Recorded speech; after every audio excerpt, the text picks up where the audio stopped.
Hi, I am Ameya Prabhu. I will be presenting our work called GDumb.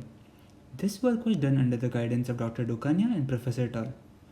Before we begin discussing the quirks and limitations of recent continual learning approaches, let's first discuss what continual learning is, why we need it, and what makes it so difficult.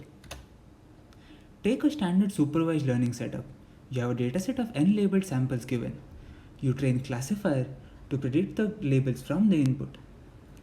What happens if you are given another dataset, including samples belonging to new unseen classes, continuing after the first one, where the task is to perform well on both the datasets? The standard solution would be to create a concatenated training set and use that for learning the model. Continual learning is when you extend this over multiple time steps. Imagine you have a stream of data coming.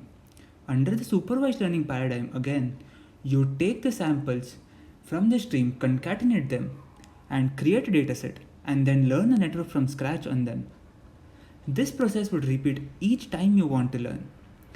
This is the redundancy that continual learning seeks to eliminate. Given a stream of data, we want to train only over the latest set of samples denoted by dk, leveraging past preserved knowledge k in some form to optimize learning and then consolidate current data into more knowledge. A general formulation of continual learning looks something like the following. Imagine a stream of data with labels shown by the same color. The data stream in general can provide any sample next with any label, new or old. There are a wide range of scenarios where we have partial information about the world and seek to do visual recognition tasks. We illustrate how continual learning extends the typical supervised learning paradigm to acquire or consolidate new information arriving online. See this cat and dog classifier. It will happily classify everything it sees as a cat or a dog, not even knowing what it doesn't know, which is essential for general image classifiers. When classifiers know when to give up, they can actively query data near those points and then consolidate it into useful knowledge, leading to better representations. This is the aim of continual learning. The general continual learning objective, even without the open set, is hard.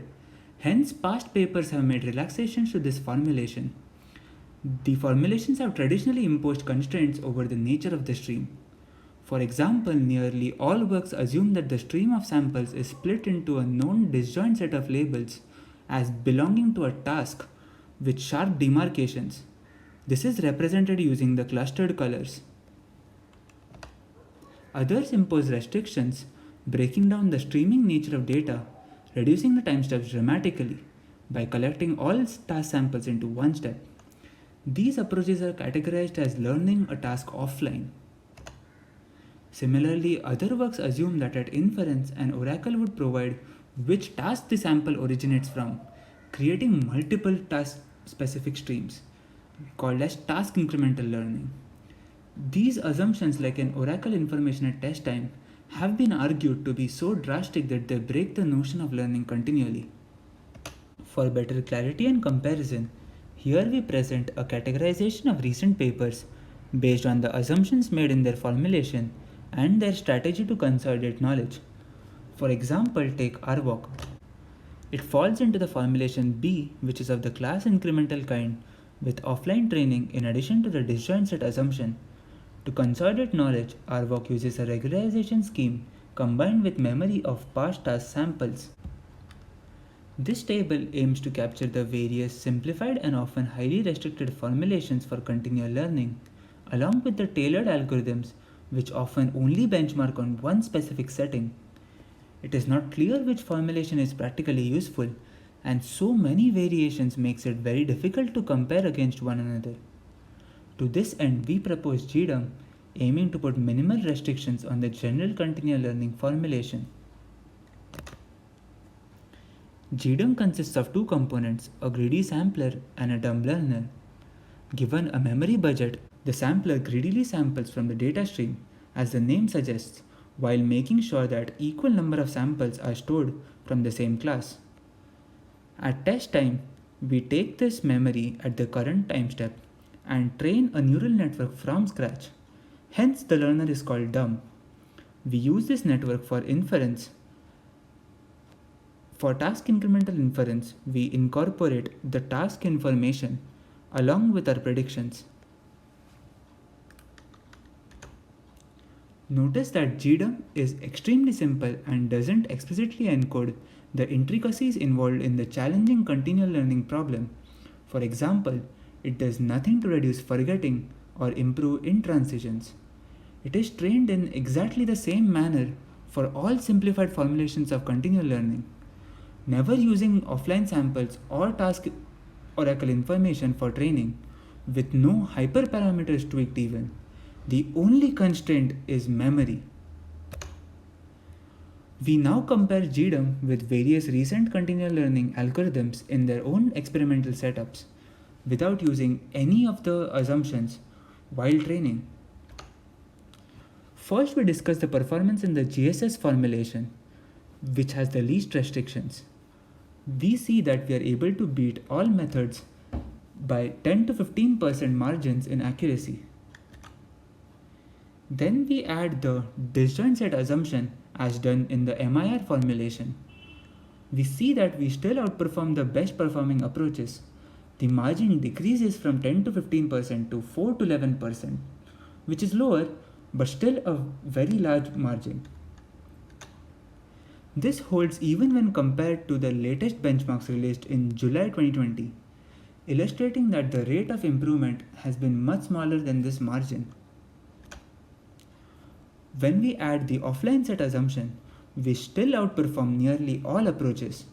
We are able to match the state of the art without leveraging either the disjoint set assumption or the offline assumption with our simple approach.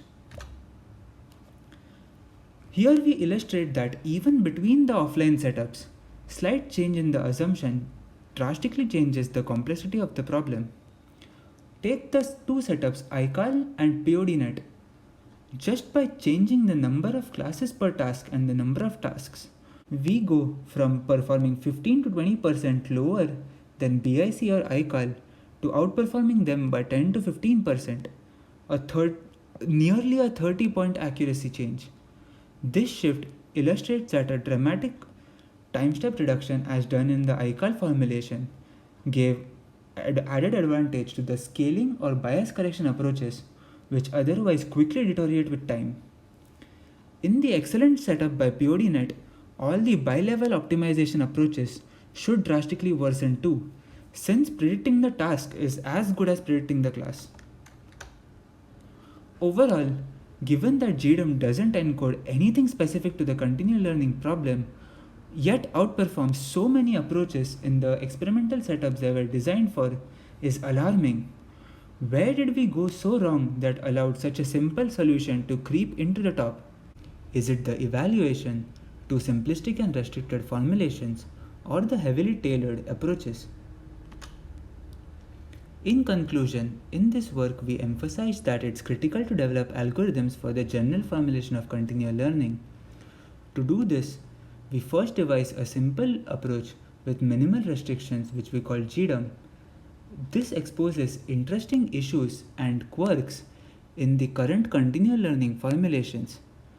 We hope that our findings will inspire the community to take a step back, think about the current formulations, approaches, and evaluations used, and develop algorithms which are generalizable. For more information, visit us at our virtual poster. Thank you.